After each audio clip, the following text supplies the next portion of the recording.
Saya sedang merencanakan juga bagaimana menaikkan gaji para hakim kita, agar hakim kita nanti tidak bisa disogok, tidak bisa dibeli, sehingga hukum dilaksanakan dan ditegakkan dengan baik. Bismillahirrahmanirrahim. Assalamualaikum warahmatullahi wabarakatuh. Selamat siang. Salam sejahtera bagi kita sekalian. Shalom, salve, om swastiastu, namo buddhaya, salam kebajikan.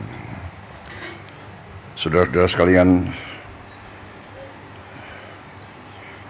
Menko PMK,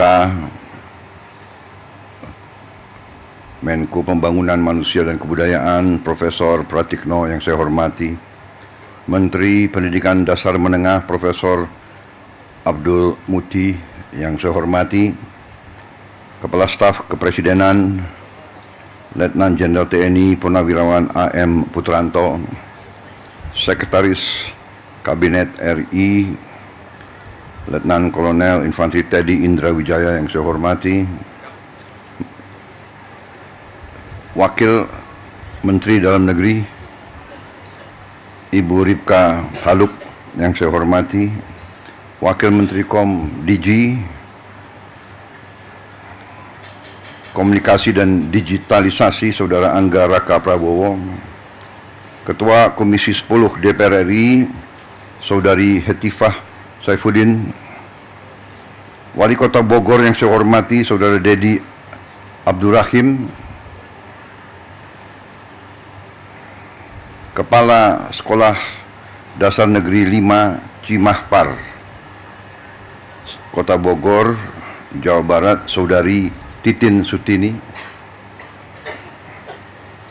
para guru dan tenaga pengajar, anak-anakku, para siswa-siswi dari seluruh Indonesia yang hadir langsung maupun melalui video conference. Saudara-saudara pers media, serta seluruh hadirin undangan yang saya hormati, dan saudara-saudaraku yang mengikuti acara ini dimanapun saudara berada. Tentunya sebagai insan yang bertakwa, marilah kita tidak henti-hentinya memanjatkan puji syukur kehadirat Allah SWT, Tuhan Maha Kuasa, Tuhan Maha Besar, yang memiliki sekalian alam, atas segala karunia, atas kesehatan yang masih diberikan kepada kita, sehingga kita dapat berkumpul hari ini untuk memperingati Hari Pendidikan Nasional 2025 pada tanggal 2 Mei saat ini.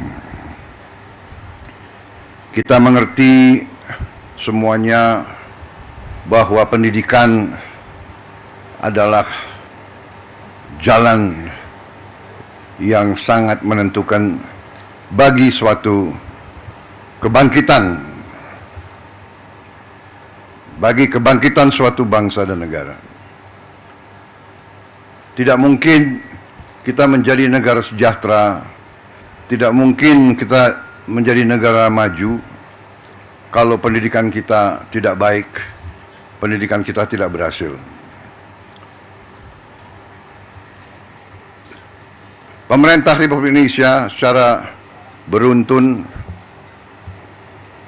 dari pemerintah ke pemerintah, dari masa ke masa, selalu menempatkan pendidikan sebagai hal yang paling utama.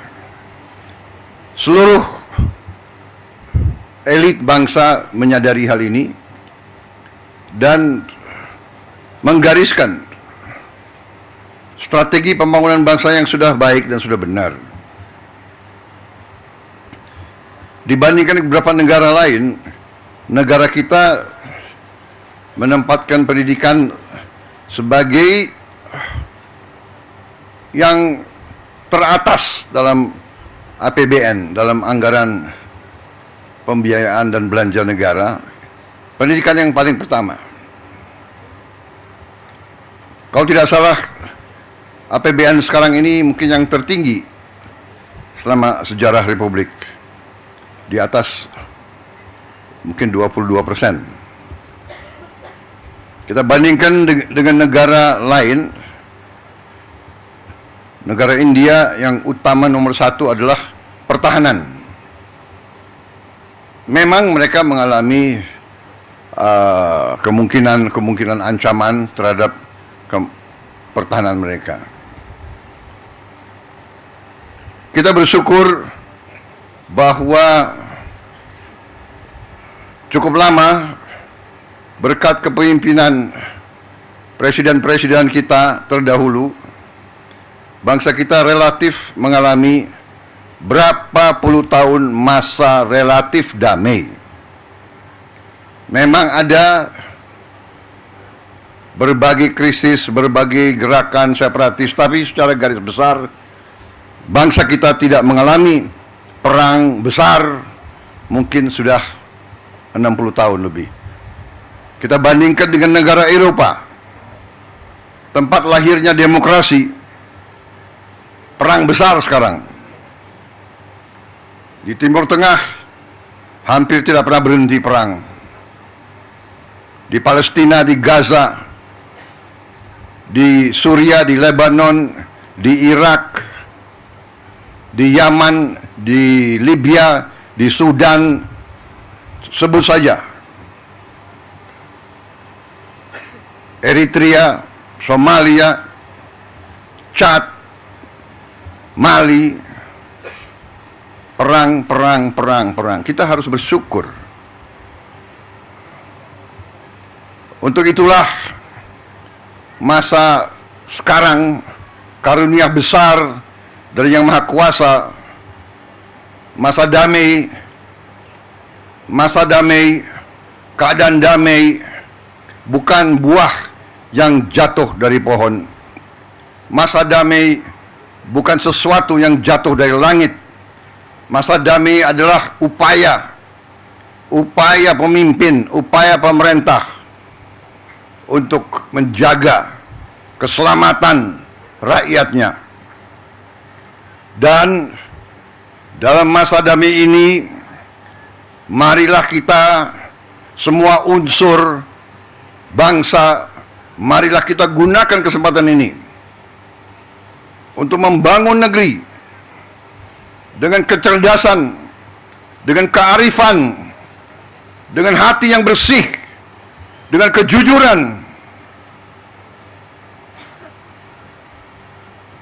sehingga kita bisa membangun masa depan anak-anak dan cucu-cucu kita.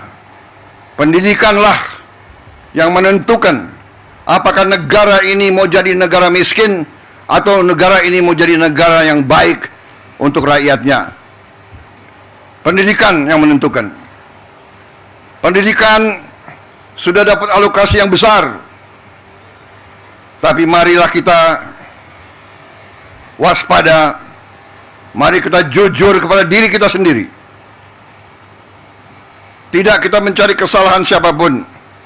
Mari kita jujur kepada diri kita sendiri. Mari kita bertanya, apakah anggaran pendidikan yang begitu besar sudah bertahun-tahun sampai atau tidak kepada alamat yang harusnya ditujukan. Kita masih melihat tadi dan kita tahu begitu banyak sekolah-sekolah yang rusak. Padahal kalau kita buka-bukaan, anggarannya ada.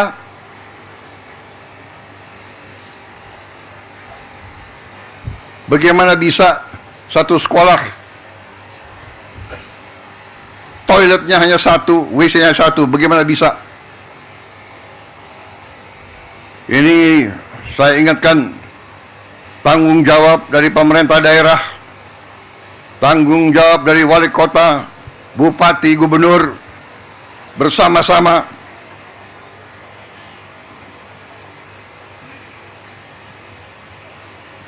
saya memang menetapkan anggaran, saya kira kalau dicek cukup besar untuk perbaikan sekolah-sekolah. Tapi tidak cukup. Berapa? 16 triliun ya. 16, hampir 17 triliun.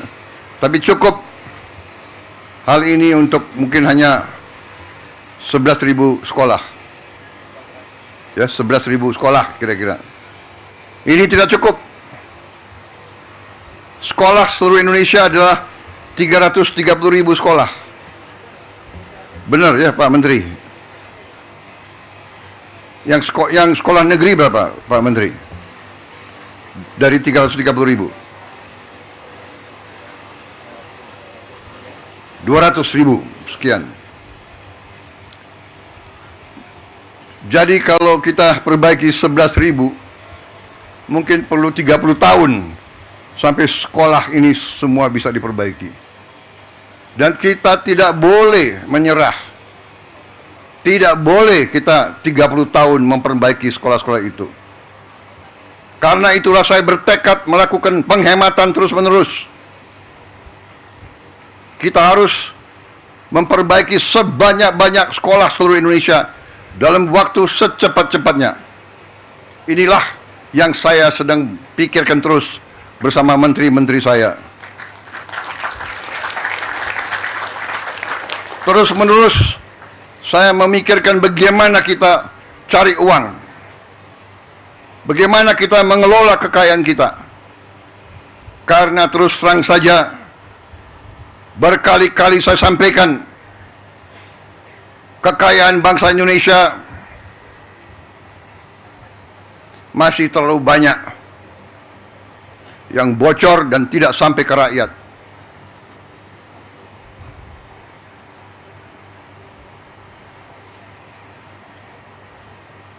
Terus menerus saya himbau jajaran pemerintah, para pejabat, para birokrat, saya himbau terus, berbuatlah yang terbaik untuk rakyat.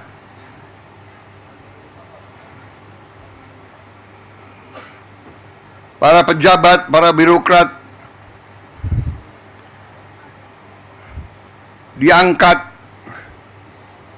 dibiayai oleh negara, digaji oleh negara. Hendaknya anggaran untuk rakyat, anggaran untuk pelayanan rakyat, hendaknya jangan diselewengkan, jangan dikorupsi dengan segala akal.